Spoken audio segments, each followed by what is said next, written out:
Welcome to the Industry Angel Podcast. We hear from the best business minds across the globe, entrepreneurs, social influencers, marketing mavens, and sales rock stars. We've got them all. Here comes your weekly dose of inspiration with your host, Ian Farrar. Does anyone have any questions for Tony? And I've also got a panel. Should we introduce them? Jeanette from Just Breathe. Terry, Design Network North. Terry, should we call you? That'll do for now. Yeah, that'll do for now. Sarah Crewins from Just the Universe. And Tony Robinson, OBA. I've got a microphone in my pocket. Are you just glad to see us? No, I'm not going to go there, right? I've got a microphone in my pocket. And I'm going to record your questions. If anyone has any questions, I'm going to come over the microphone, I'm going to capture it. Tell me who you are and who your company is, and give yourself a little plug, please. Simon, I saw your hand up first. I don't know why I'm talking at this, because nothing's happening. Cheers, Ian. Hi, everyone. I'm Simon from Quantify, which is the world's best R&D tax consultancy. Haven't really got a question. I just wanted to give myself a shout out. Thanks, everyone. So, my question, it's a question for each of you, but it's kind of like past tense and future tense, depending on who you are. Tony, thanks for that talk. That was amazing. Really enjoyed it. Just so many chords struck there. It was brilliant. So my question for you is, what was actually the trigger for you to come back from Malta? What was the thing that made you think, now's the time to come back?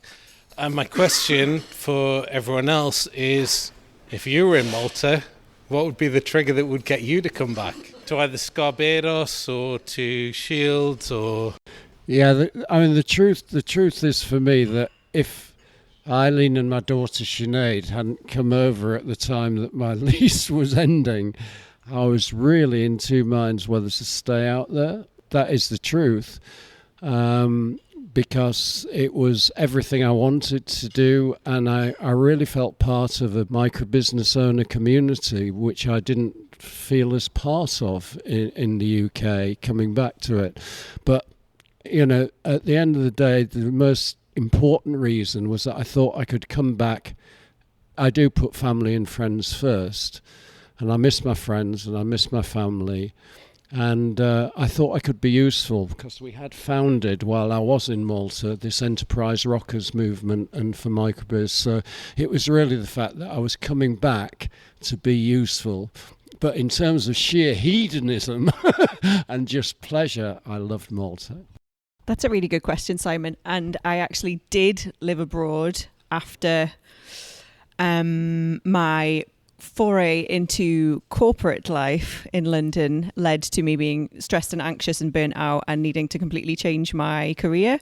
So I ended up moving to Paris and then Barcelona to teach English as a foreign language because my value of freedom and joy came through. Like I had to do something that I really liked. And at school, I'd loved languages, so that's why I moved abroad. So the reason I did come back, obviously I'm here now, and the reason I came back from that was because of a relationship.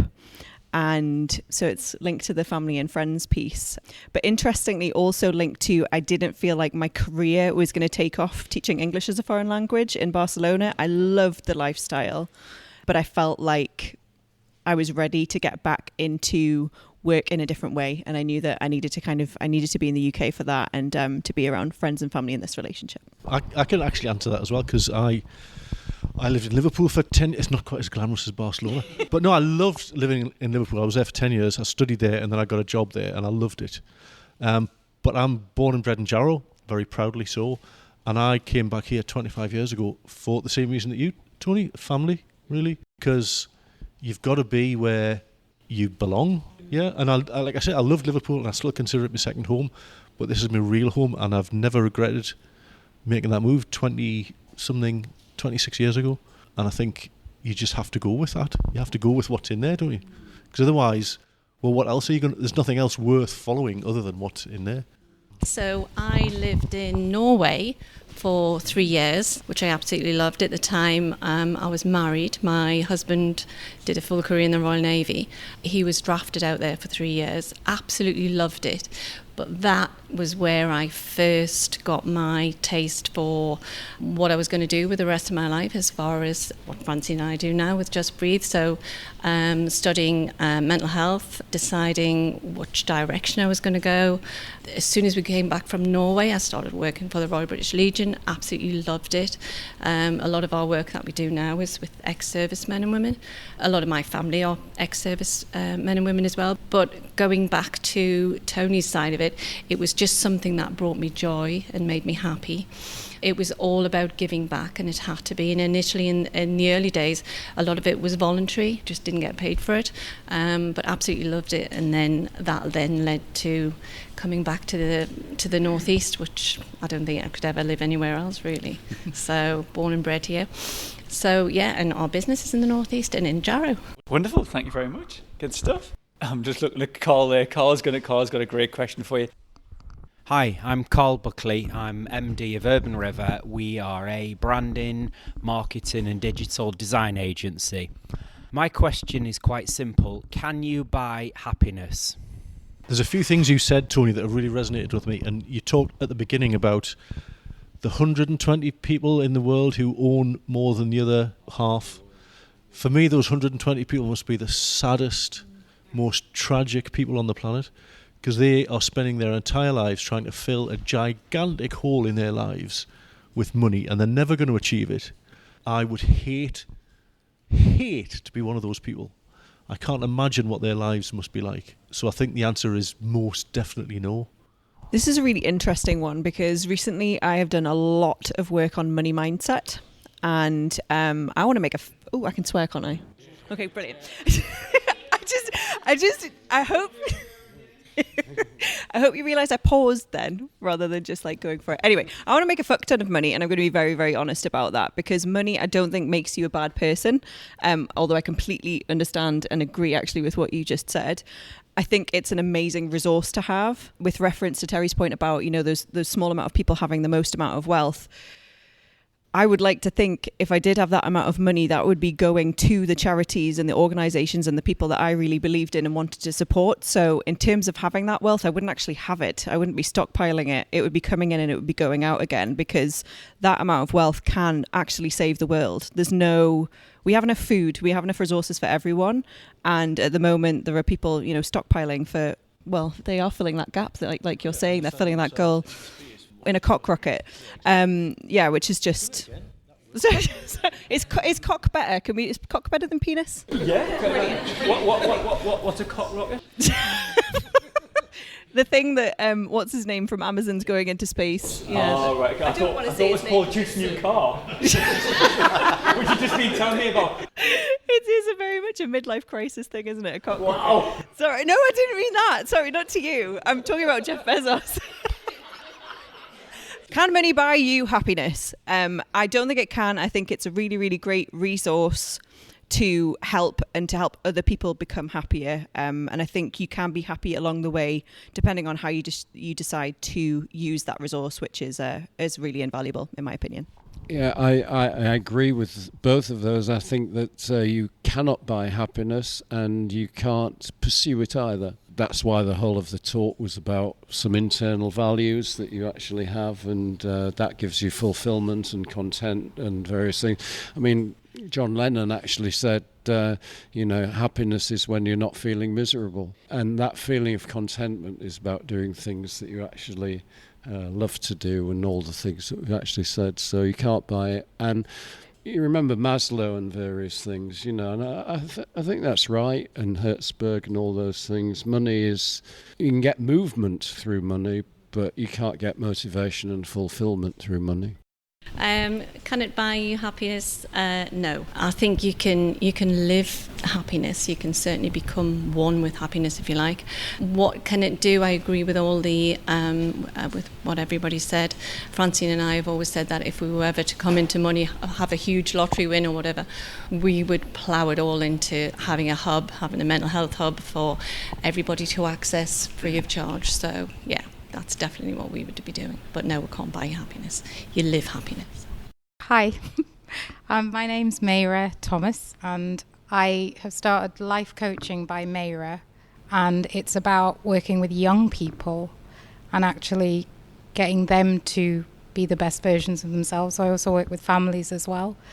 But my question is, when you mentioned Alan Sugar, he once was quoted saying that only 5% of the population, the UK population, do what they actually love, which now I get because I'm carrying out my own calling and purpose, and I've never been happier as I am now. What I want to know is, do you see that that's going to increase if we can continue this pattern of doing what we love more? And I'm hoping that the young people are getting this message rather than it's just money as a motivator. Really, really good question. We always talk about the kind of ripple effect. So, however we decide to conduct ourselves, then that then has a ripple effect, certainly with people that we work with and in the community in general. But it is about being genuinely happy with what you do and how you do it, and how you choose to deliver that. It's got to be about being happy. Has to be. Yeah, I think the younger people of today, I mean, I'm still a young person, but I'm not as young as many people out there, I think are far more sensible than the older ones among us, because they don't buy into this crap about, you've got to find a job for life when you're 18 or 21, and you've got to do this, you've got to do that, and you've got to conform, and you've got to, slug your guts out till you're 65 and then drop dead. They don't buy into that. I think they're much more empowered and they're much more sensible, and I think seem to value the real things rather than the artificial things that maybe I was brought up to value, like money and career and a house and all that stuff, which is all fine, but sometimes it's at the expense of the things that are really important. So I'd love to think that, this kind of generation of teenagers or early 20-year-old people are going to live their lives differently for themselves and for the world at large as well, and I'm sure they will, yeah. That's a really good point, Terry. I totally agree. I feel like it's a two-way approach where we are, parents, teachers, guides are teaching the younger generations what's possible, but equally they're teaching us a fuckload as well. Like, Jesus, like some of the young people I know are so switched on and really connected to themselves. And I'm like, it's really interesting because I feel like I have a bit of a follow-on question for Tony as well. We talk about making these decisions based on our values, and my new project is a 12-week program working with women to help them connect to themselves. Because I feel like my generation, maybe the generation below me, maybe even the generation above me, how do we actually connect to ourselves? Like, what does it feel like? We've lost connection with our bodies in a lot of ways.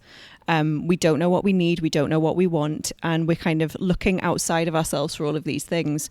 So I have confidence in next generations because they haven't been bogged down with a lot of the stuff that we have. And I know for me, I'm definitely learning a lot from them as well. My follow-on question for Tony was, if we're struggling with connecting to ourselves and knowing what our values are, or we're in that situation where we're in Malta or we're at the beginning of one of these mountains, how do we hear? In your experience, how did you hear what you needed to do next? I know you talked about gut, but I'm curious about that side of things as well. Really tough question. I mean, I think that firstly, you mentioned Lord Sugar, and he was only a client for a small number of months for us. But there are many people that are making lots of money that are very happy and are doing some very good things. Lord Sugar is, as Tim Campbell would say, Adam Corbley, and I was on a judging panel with the 2019 Apprentice winner, whatever.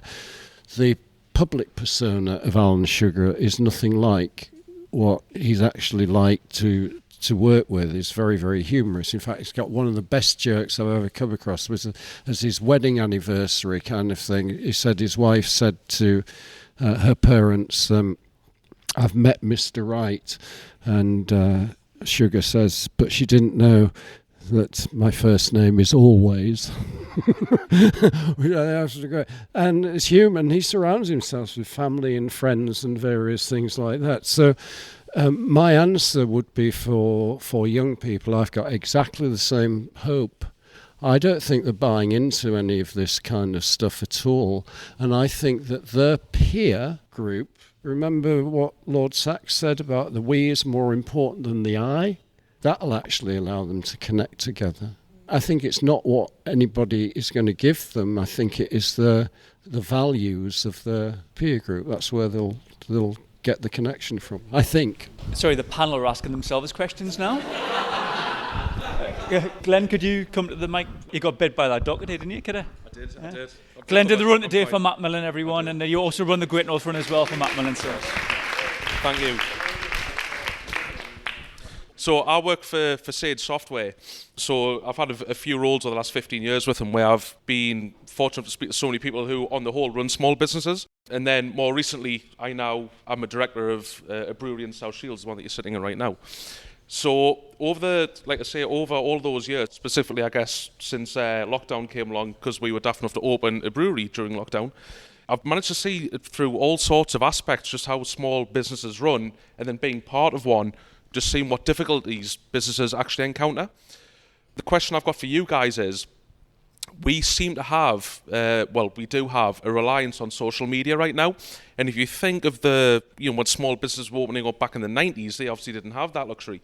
So do you think these days, in your opinion anyway, I don't know if you guys can even relate to this, do you think some business or a lot of businesses out there over-rely on social media rather than the classic, back in the day of, traditional advertising, etc.? Do a lot of small businesses, do they fail because they don't engage in social media, or do they fail because they rely too much on social media? So I have a social media business.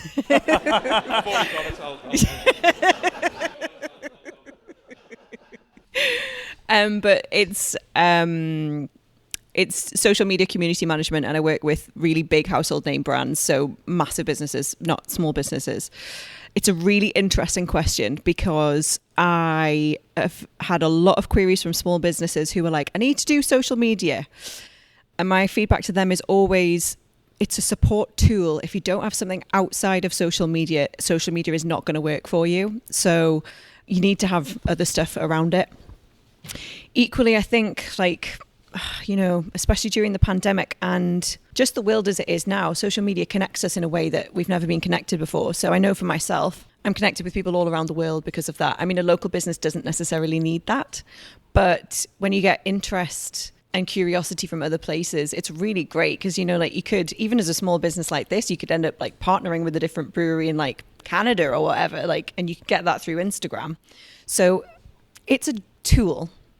And I think it's really important to use it wisely.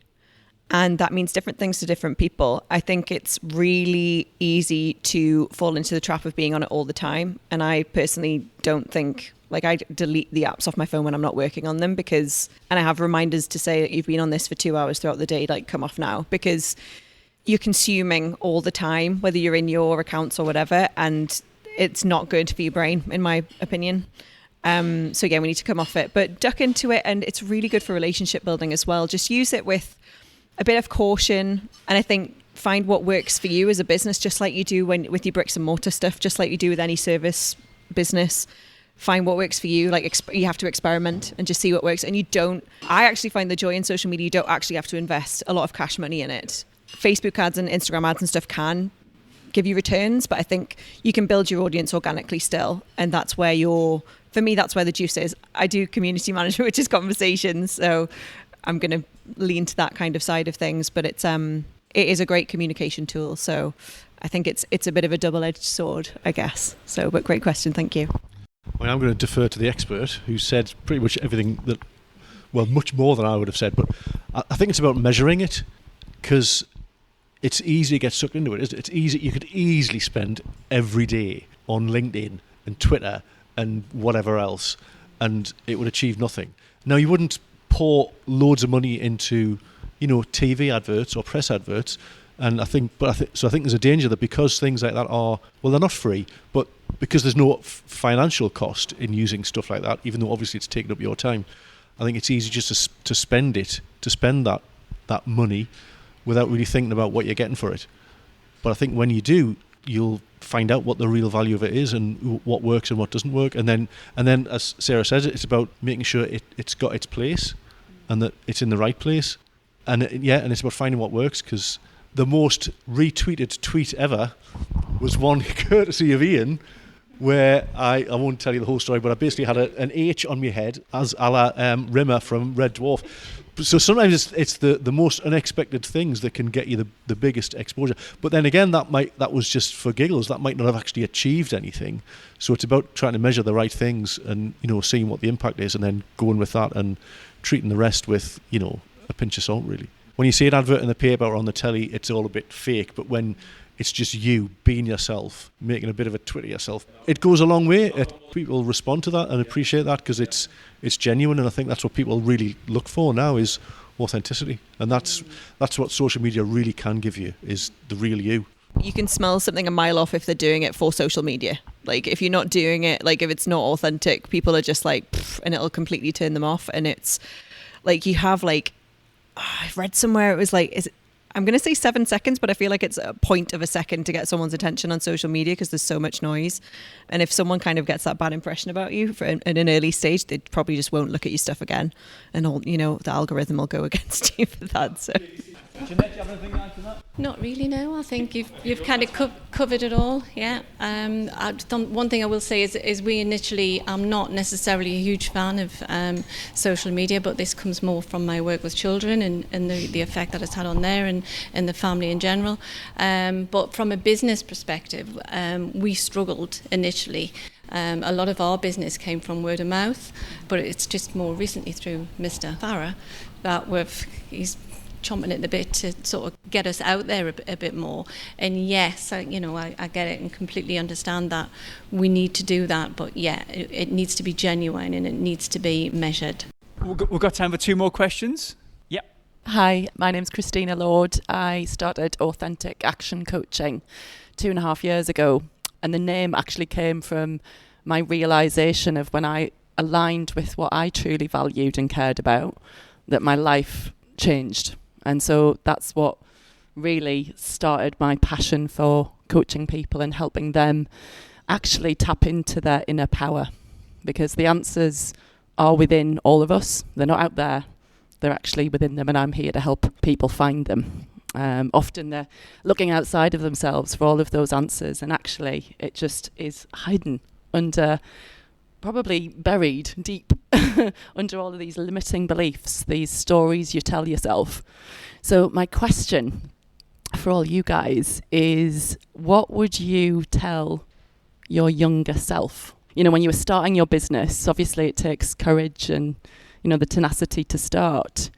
But knowing what you now know, what would you go back and tell your younger self? If it looks too good to be true, it probably is. Mic drop. Definitely a mic drop moment there. It's so interesting, isn't it? Because when you look at these kind of things, like I know that every inverted commas bad thing that's happened to me has brought me to where I am now, and I've learned so much from the, again, inverted commas negative things. But I think for my younger self, I would say, don't worry. Like, take a chill pill, like everything's going to work out. The things that you think are going to be really awful are actually going to turn out great. And just trust, have faith, and yeah, be who you are. That's a lot, isn't it? All of the things. And pussy's great. I've got to follow that now, haven't I? Just agree. Yeah, I agree. So I've been told. I'm kind of going to respond to the thing you said before you asked the question, but it kind of does fit, because I think, as you said, everyone has a superpower.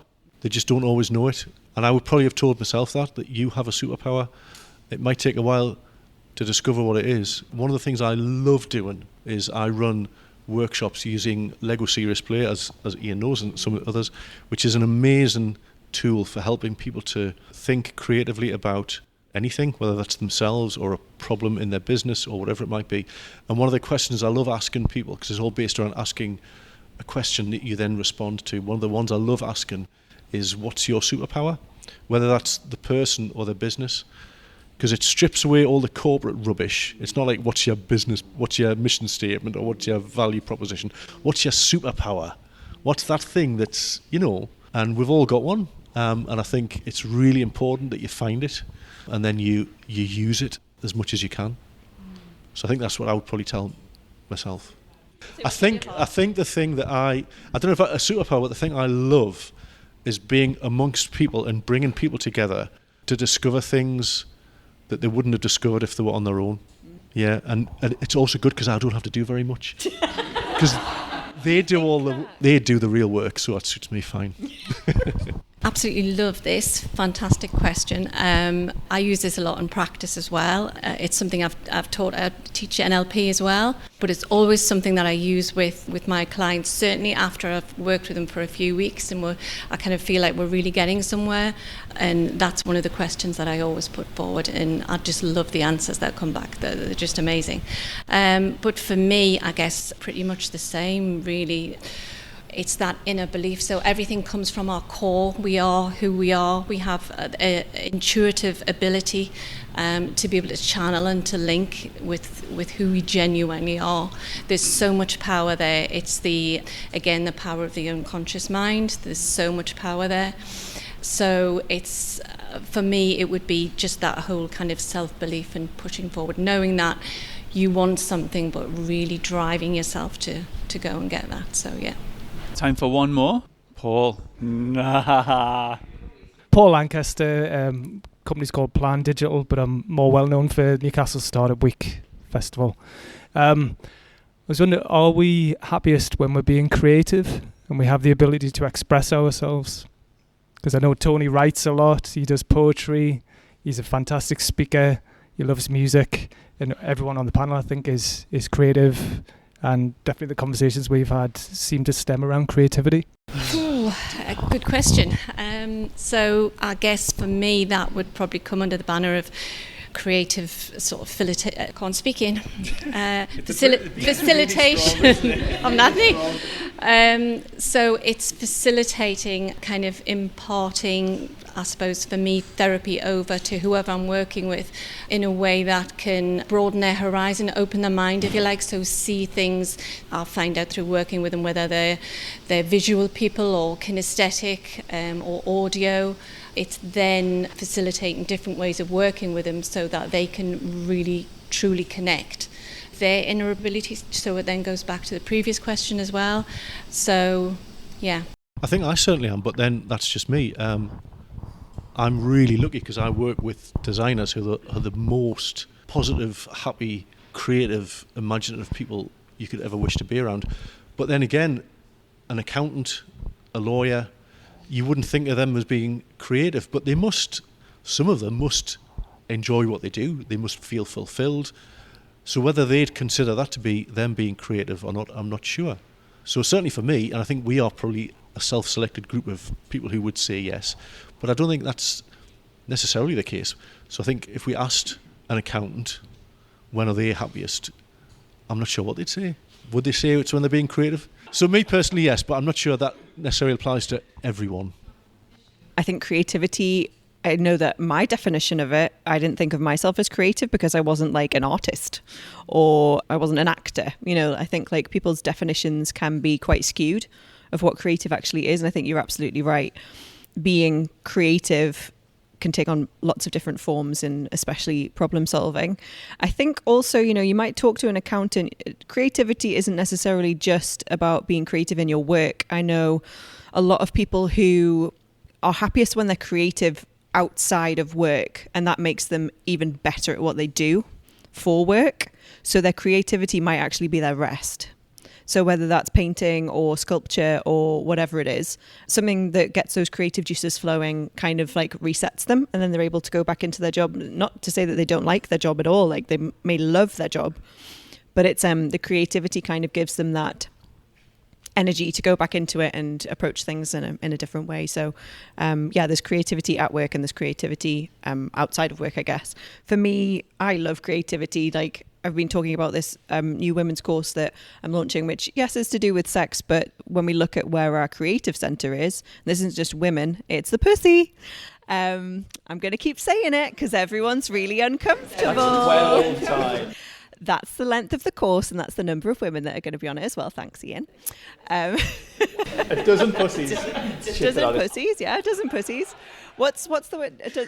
A baker's dozen, that's the one. Yeah, a baker's dozen of pussies.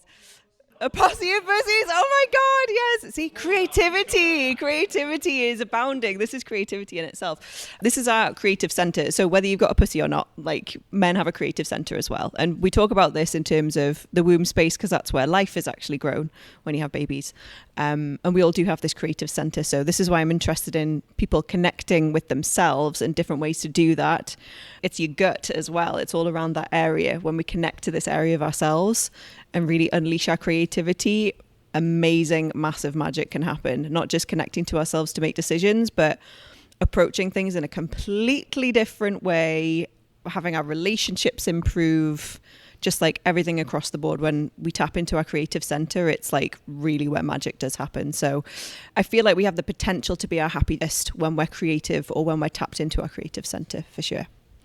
Yeah, and I agree. Katie and I sort of really like Stoicism and the Stoics, and I think a lot of the people I've talked about, like Dickens and various people, creativity is incredibly useful, because one of the big values I didn't mention is about learning how to avoid setbacks, put downs, and discrimination that I've talked about, and all the things and the bad things, the deaths that happen during your lifetime, the really bad illnesses and various things.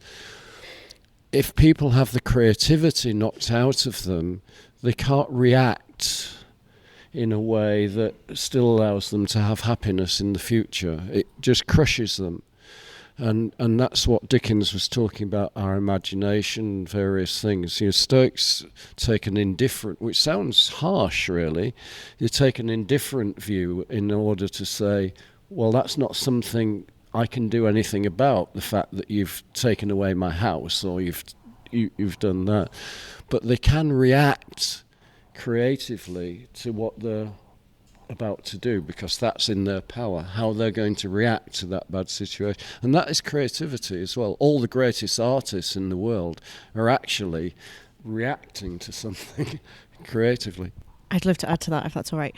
I love what you're saying there, Tony. I think language is really important, and one thing that I've been learning specifically recently is we can hear ourselves, we can tap into ourselves, we can connect with ourselves much better when our system is regulated. So when we're feeling calm, and that means that instead of reacting to stuff, we're actually responding. So when we cultivate that, it's a really small difference, but when we cultivate that kind of calm system, then we're able to respond to things better, which means I think we can probably end up being more creative as well. And instead of trying to avoid these things, which are going to happen in our lives, whether we like it or not, we sometimes have no control over it. We're just better resourced, we're better able to deal with them. And we can actually find happiness in those moments that from the outside might look incredibly sad and grief-stricken. But we can find those little bits of happiness because we're responding in that level-headed way and from a connected place. Oh, here we go. Carl Buckley, MD, Urban River. Sorry, this might be a bit more of a statement than a question, so apologies. But I think we're on the same page about the importance of creativity. So how is it then that as you sort of move through school and education and further education, creativity is knocked out of you? Obviously, as younger people, we've talked about freedom, and I would argue and say that kids laugh a lot more than adults. Now, okay, they haven't got pressures, and I get that. But I think, does the panel agree that creativity, certainly in our society, is kind of knocked out of you as you get older, when really what we should be doing is flipping that on its head, looking at the power of that and building on that? I think the fact is that the amount of pressure from a maximising shareholder economy and all the messages you get through the mainstream media, kids don't have that problem when they're playing in a playground or whatever. They are only interested in GNP, and they're only interested in maximising shareholder value, and they're only interested in investors making huge sums of money out of all these various things. And so they want hands, as Dickens says, and that knocks the creativity out. It is up to us to actually explain time after time after time that the Goldman Sachs approach of saying everybody's got to get back to work, etc., etc., etc., because they're in big buildings that cost millions and they are landlords and the value of the properties need to be high, against Anthony and Alison Chesworth at EKM, that built a 3 million wonderful headquarters that we had a Microbiz Matters Day in, and have seen productivity zoom while everybody's been out and trusted and working from home and various things and being creative and solving problems. Even Sir Jim Ratcliffe, this was 10 years ago that a member of his team said that the price of gas was 3 times too high in the UK, and so they built these massive tankers to bring gas across from America. Yeah, empowering people to actually be creative is really good for business, and it's up to all of us to tell people, to empower people to have the freedom to be creative and do those kind of things. A happy workforce is going to come up with great business ideas. Yeah, 100%, Carl. I think the education system probably for the last 200 years has been all about knocking creativity out of people, because it doesn't want creative people, it wants people who will just do as they're told. Do we all know Ken Robinson? The most fantastic man ever, who sadly died not that long ago. If you haven't watched his TED Talks, you really should. He's incredible. And that's the point he makes over and over again, that schools and the education system is doing the opposite of what it should do, is stopping kids being creative. He tells this amazing story, which it's only short. So he talks about he was in a school working with a teacher, and the teacher was doing an art lesson, and there was a kid, a young girl at the back of the class, who was really engrossed in what she was doing, and the teacher thought this was quite unusual because she was usually quite sort of disruptive and she didn't always engage. So she went over to kind of watch what this girl was doing, and she was drawing this picture, and she said, "So what is it you're drawing there?" And she went, "I'm drawing a picture of God, miss." And she went, "Oh well, nobody really knows what God looks like." And she went, "They will in a minute." Because that child hadn't conformed and was still thought she could do anything. And that's what kids should be encouraged to do. They should be encouraged to believe they can do anything, and instead they're told they can't do very much at all. And it's a tragedy, really. So, yeah. I guess it's about leading by example as well, and remembering that when it comes to our children, everything is learned behaviour. It starts from a very early age, and they grow up with the principles that we choose to instill in them. But it's also about, yes, changes need to happen in education. The curriculum needs to be changed, and it needs to be a much more empowering journey than it currently is, just to kind of have them forearmed for the future. Yes, I think creativity isn't encouraged. I was just thinking when you were asking that question, though, actually, I remember back to my school days, which, only 2 years ago, and creativity kind of being encouraged, but not as a symbol of success or status. Like if you were good at art or something, then you were encouraged to do it, but it was kind of seen as like the lesser subject. But I'm really encouraged now, because there's a lot, like when I look at, like I see Misha and, all you guys, like the younger generation, I'm seeing a lot of artists coming through. And I don't know whether it's just my circle of people that have a lot of like creative people in it, but I'm really encouraged to see that, like we were saying before, I feel like the younger generation, they're actually following what's going to make a really big impact. And this is another thing, one good thing about social media, you'll find a lot of influencers there there's a whole new thing called the creator economy. There's a lot of people making big waves and having a really significant impact through their art, whether that's drawing or creating, or whatever it is, whether they're creating content, whether it's videos, TikTok, yes, that's a thing. That's all creativity. And this kind of whole digital era has opened up this world to us. So it means that we have more opportunities there as well. So yeah, I think schools are there to churn out robots, and that's a systemic thing. And as you've already said, I don't know when that's going to change. I feel like it will change at some point, but this is about us encouraging kids to look outside of school. School's great. You might get some exams, get some results there. good to have in your back pocket, but it's not your life. And I think just reminding kids that this isn't who you are. This is just something that you might have, these exam results. And it's not, like, really encouraging your kids to just be who they are, whether they're brilliant mathematicians or amazing at sculpture. Like, it's about being who they are and really encouraging that. And we need them to. Yeah. So for everyone in the 20s here, we need you to change the world, because we've made a real hash of it, let's face it. So, we need you to do it and to fulfill everything that you are, because without it, we're kind of a bit knackered, really. Thank you, panel. In terms of this evening, any trends, any words you've heard over again from you guys shouting things out for the panel, for Tony? Anything struck out to you? Freedom, creativity. Values, anything else? Fun, happy, good. So, happypreneurship, thank you for that, Tony. We don't have to be entrepreneurs to be happy. We can be intrapreneurs, working within a business and be entrepreneurial. We can be happy within a business. We don't have to be a business owner to live this lifestyle, to live what Tony's talking about.